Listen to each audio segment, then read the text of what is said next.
এখন আছি মাধবপুর স্টেশনে। এখানকার টয়লেটের অবস্থা দেখাই। এই হচ্ছে টয়লেটের অবস্থা। এটা ছেলেদের, ঠিক আছে। আর মেয়েদেরটা দেখাই। এগুলো মেয়েদের অবস্থা।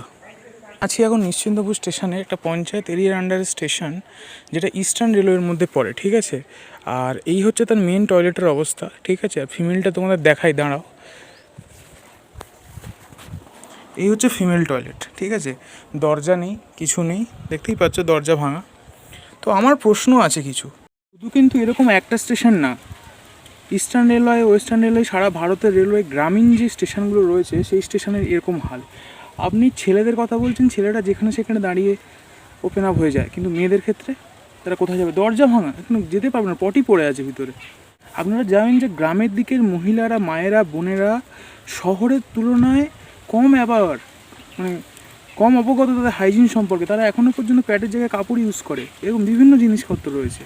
তো সেই সমস্ত এরিয়াতে ফেসিলিটির নামে এই সমস্ত জিনিস, এবার কাদেরকে দোষারোপ করবো? সিভিক সেন্সকে না সরকারকে? বলুন, যেখানে মেনটেনেন্স হয় না কাদের জন্য, কি আপনারাই বলুন না, কাকে দোষারোপ করব?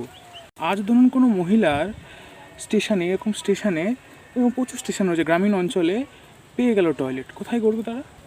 ছেলেদের তো বাধা যেখানে খুশি করে দিতে পারবে। আমি এই স্টেশনের কথা বলছি, এখানে ছেলেদের 3টে টয়লেট রুম আছে, কিন্তু মেয়েদের একটাই মাত্র সিঙ্গেল ছিল, সেটাও ভাঙা, তার ভিতরে নোংরা পড়ে আছে, সেটাও মনে হয় ছেলেরা ইউজ করে। কাদের প্রশ্ন করব? আমরা women and child development department রয়েছে, কিন্তু তার কোনো ইমপ্লিকেশনই নেই।